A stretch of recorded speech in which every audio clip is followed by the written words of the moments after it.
I'm Poggles. Look at me. I'm your friend. Look at my meat wings. Celebrities, don't you love them? Doing adverts, appearing on reality TV, and above all, talking about stuff they know little about. I'm Lee Kern, and through a combination of pranking them, booking them for fake TV shows, and getting them to engage in random acts of lunacy, I'm going to see just how mental things can go when fame-hungry celebs are invited to tackle the hot topics of the day. Welcome to Celebrity Bedlam. So that's basically the gist of the show. We have a bit of a giggle, playing pranks on celebs. I'm Ricky Groves and I'm a bag of crisps. This week, looking at the topic of fame itself, we're going to see whether being a celebrity is all it's cracked up to be. We're going to see a bit of this. A bit of this. And a bit of this. Pat Sharp, is it true that you defecated on Mrs. Tiggywinkle in Beatrix Potterworld? But first, celebrities believing they've been chosen to give a Q&A to the United Nations. We're actually going to present to the UN, like a video presentation of people talking about the topic of fame. If you just look down the lens and sort of address, sort of like Dear United Nations, my name is Christina Hamilton. Do you mean that, Dear United Nations? Yeah. And so you say, my name's Christina Hamilton, let them know what you're known for. Bounce. Dear United Nations General Assembly, my name is Christine Hamilton and I'm quite well known in the UK for a lot of different reasons. This is to answer a question from the Ivory Coast. Did I always want to be famous? No, absolutely not. It just happened. This is in answer to Trinidad and Tobago, who ask, is it good to get free stuff? Well, I mean, of course it is. Are there any more questions? Yes, question over there. What is it? The Marshall Islands ask, what are your hobbies? The Marshall Islands wanted to know what my hobbies were. My biggest hobby is enjoying life and enjoying my friends. Montenegro wanted to know what my favourite colour was. Well, it's undoubtedly red. I have no black at all. And the Congo asks, have you ever met Ant and Dec? I'd actually like that in real life. The Congo want to know if I've ever met Ant and Dec. Yes, I have. I've met them lots of times. And I'll tell you about Ant and Dec. They are as nice and fun in real life as they are on the screen. So thank you, United Nations, for listening to me. There are good sides about being famous, but there are downsides as well. So people should think very carefully. And if they become famous, they should have done it through their own achievement, not just as an end in itself. Being famous is brilliant. You get asked to do Q&As at the UN when they're not dealing with the Israeli-Palestinian dispute and other international conflicts. Potty. As good as being famous is, being a pap journalist is better, because you can torment celebs and say whatever the hell you want. I thought I'd test this magic power of journalism by accusing Funhouse disc jockey Pat Sharp of snorting cocaine with his dogs, based on no evidence whatsoever. Pat, this is Channel 4. Can we just get a reaction to you to footage that's emerged showing you snorting what appears to be cocaine? Sorry? Footage has emerged today showing you snort what appears to be cocaine in the company of two dogs. You do your own two dogs. You're clearly showing snorting what appears to be cocaine in the company of two dogs, and at one point even gesturing for the dogs to snort the cocaine. Well, I've got two dogs here, but... So the allegations are true? No. I can... This is very funny. I don't know where you... I don't even know how you... Channel 4 News. News? Yeah. I've never done anything with drug abuse, never done anything with using my dogs in drug abuse. You've got the wrong idea. I love my dogs, and I would never... How can I offer a dog cocaine? If you're saying that this is not true, what is your reaction? My reaction is it's not true. You've made a terrible mistake, and I'm going to go with my friend here to the rest of our meeting. So thank you very much, and you've got it wrong. Okay. So it's a shame you don't get your facts right on your news station. Pat Sharp there responding to allegations of cocaine abuse. Pat, is it true that you defecated on Mrs. Tiggywinkle in Beatrix Potterworld? Pat Sharp, is it true that you defecated on characters in Beatrix Potterworld? Being a pap journo is awesome. Creamy discharge! Ride is about to begin. Next, I thought I'd give ordinary members of the public a chance to experience what it's like to be famous by letting them ride in my specially designed Fame Simulator. Fame Simulator, engaged, objective, live the dream. Hey, kids. I'm a big showbiz agent from the entertainment industry. How'd you like to be a star?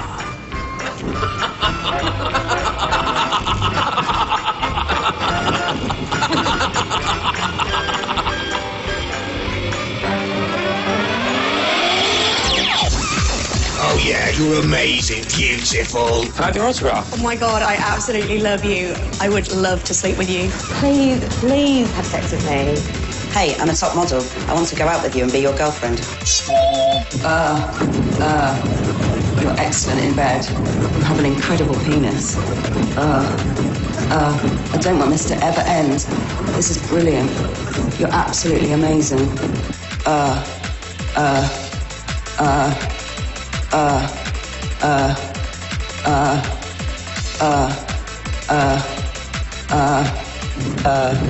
This is brilliant. This is the best. This is top notch. It's no wonder people want to be famous. It's awesome. Naughty panda. History.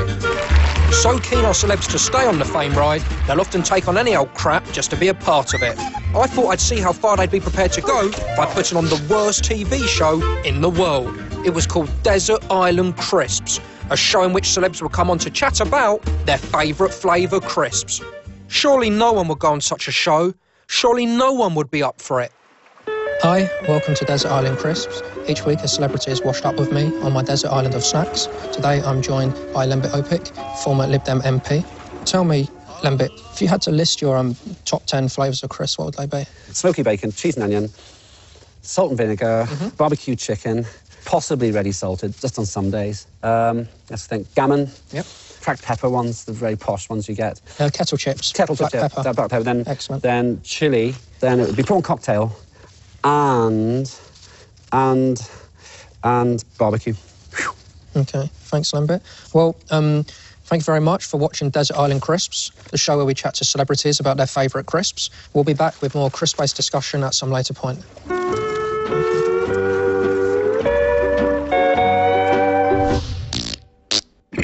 We're going to get this video presentation to the UN of different people speaking about their own experiences of fame. Bounce. Members of the United Nations, I'm Anne Diamond. I've been a broadcaster for 25 to 30 years, and most of those I've been very, very famous. I'm asked from the Marshall Islands, what are my hobbies? I don't have time for many hobbies, but I love music and I play tennis, a lot of tennis. But that's all I have time for because the rest is work. Equatorial Guinea asked, do I get recognised in the street? Yes, I do get recognised in the street, and most of the time it's lovely. Senegal asks, is it cool to get free stuff? Yes, it's very cool to get free stuff. Turkmenistan says, do I still have the same friends I had before I was famous? Yes, a few. And finally, Slovakia asks, what advice would you give someone who wants to be famous, and do you need a show reel? Okay. Slovakia wants to know, what do you need to be famous? Do you need to make a show reel? You need confidence to be famous or it will kill you. You need to be very determined and hardworking. And yes, you do need a show reel because you need to show people what you look like, who you are, what's your image. I'm afraid image is what it's all about. Dear Member States of the United Nations, I have been Anne Diamond and I do hope you've enjoyed listening. Meanwhile, back on the Fame Simulator...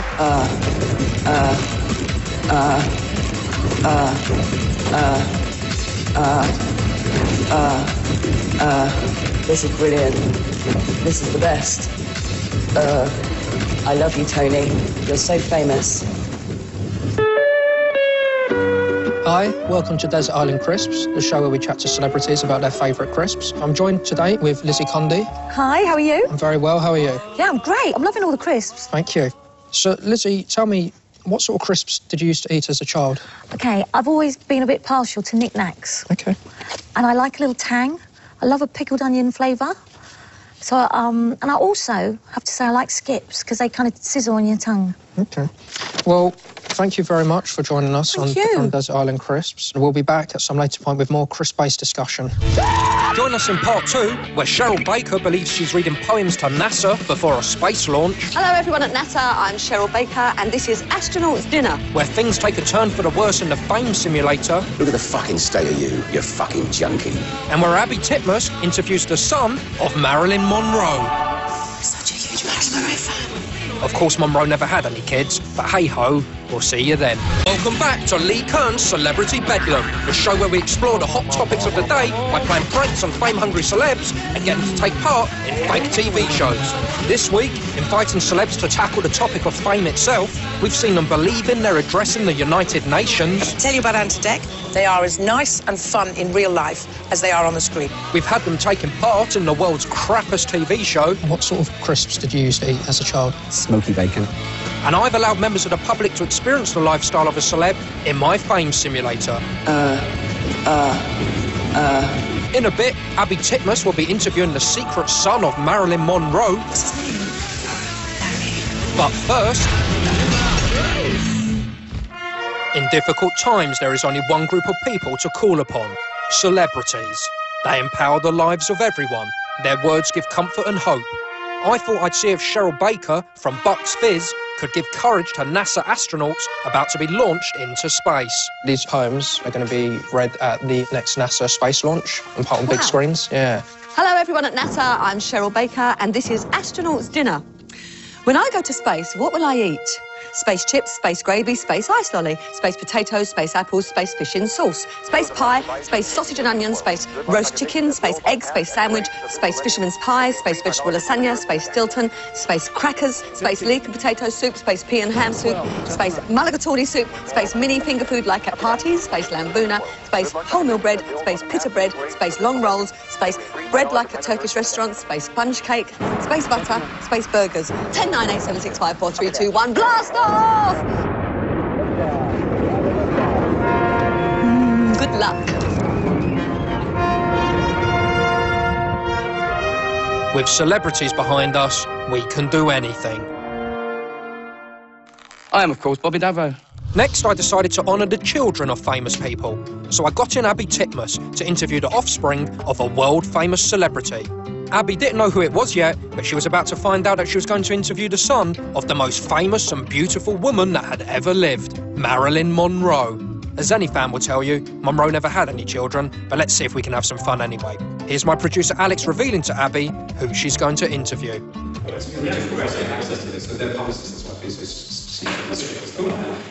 Some famous woman, he's got a few sort of physical issues with his appearance, which he's a bit self-conscious about, and a bit I suppose. Marilyn Monroe is his son, and he's such a huge Marilyn Monroe fan. Are you? Brilliant. Okay. Hasn't he from son?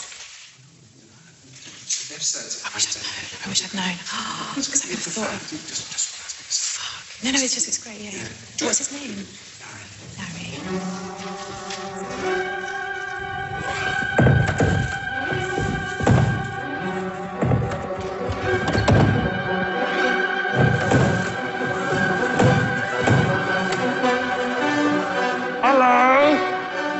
Larry.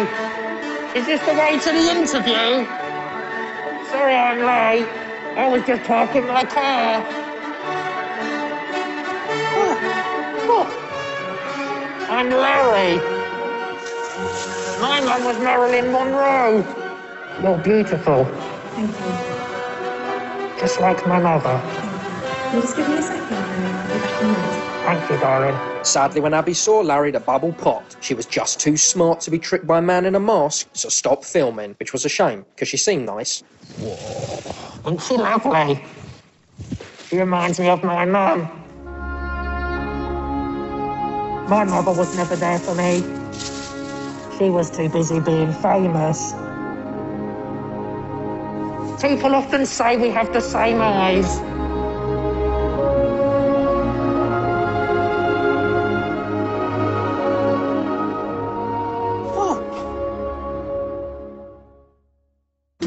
It seemed that the cartoon-like Larry Monroe, attempting to fit into the celebrity scene by dressing up as a rubber-faced plastic children's puppet, was too cartoon-like even for acceptance into the two-dimensional world of show business. The quickest route to joining that exclusive club these days is TV. Since TV began, there are some fame seekers prepared to do anything to be on it. As a tribute to the transmission that started it all, I got Howard Brown from the Halifax ads to recreate what he believed was the first ever television broadcast. All we needed now was a quick costume change. Basically, when John Logie Baird invented the television, a transmitter, and when he sort of first invited people around to see what it could do, the first image that was transmitted on the TV was of a dragon called Puggles, who had stakes for wings. And so you're going to be Puggles today and just telling the story of John Logie Baird's first television transmission. Okay. In 1923, a small group of men assembled around the house of John Logie Baird to watch the first ever TV broadcast. There they saw me, Puggles, a small friendly dragon with fillet steak for wings and feet of a chicken. TV never looked back. I'm Puggles. I'm Puggles. I'm Puggles. I love TV. Who are you? I'm Puggles. Look at me. I'm having fun. Everyone loves Puggles. I'm Puggles. I'm Puggles.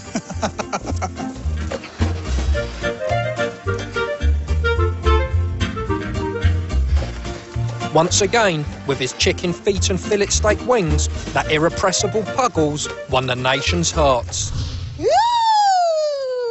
Meanwhile, back on the Fame simulator, things had taken a turn for the worse. Look at the fucking state of you fucking junkie. Sorry, kid. No one likes you anymore. I'm going to have to ditch you. Everyone, look at this. It's that shit bloke that used to be on telly. If you're not famous, fuck off. Get out of my office. Get the fuck out of my pub. Ordinary. I hope you die. I don't know why I ever liked you. Fuck you and die. Sorry, Tony. I don't want to be your girlfriend anymore because you're not famous. You knobhead. You absolute knob. Now fuck off. You're nothing now. Why didn't you scuttle out of here, you little crab? Overdose. We found a filthy tramp with a massive heart attack. Let's get him into ER. And clear! And clear! He's gone. Oh, well, let's go and get some lunch. Nurse, zip him up! Who was he? No idea. I've no idea at all. With the ride over, I got people to give their feedback on the Fame simulator, holding the gratis windmill and apple they were given as a going-home present. The Fame simulator was amazing. It was pretty nauseating, isn't it? A lot of the movement didn't correspond to what was on the screen. Would you like to be famous one day? Yeah, probably. What would you like to be famous for? Money. And what would you do to become famous? I don't know. I'd love to be famous because it'd be all the money and I'll just enjoy it, to be fair. And what would you like to be famous for? Anything really, just anything. The best route to fame these days is to take part in a TV talent show, and the British public love the winners of these shows, particularly urban dance collectives. I got an audience down to a town hall under the belief they were going to see a very special guest performing a Britain's Got Talent style dance medley. What they were actually going to see was me as Larry Monroe. I know what the British public loves, and I was going to give it to them. For 2 hours. I know you're gonna dig this.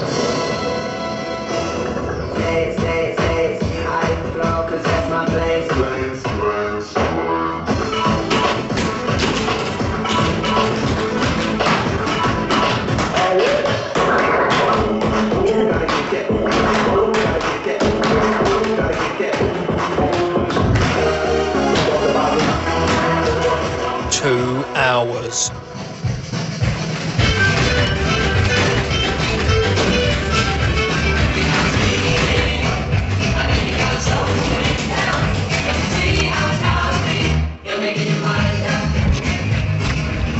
Two hours.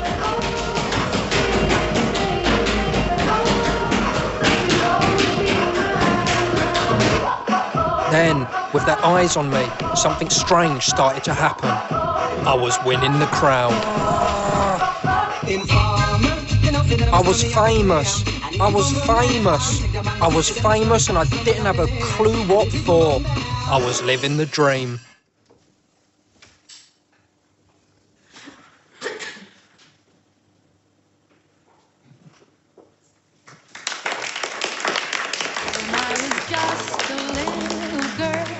So what have we learnt about fame? I don't really know. All I'll say is, the sweet perfume of fame can quickly turn into a fart in the face. And if you can't wait for the madness in next week's brand new Celebrity Bedlam, you can see it right now on 4OD at channel4.com. Next though, sing along with Sheldon in Big Bang.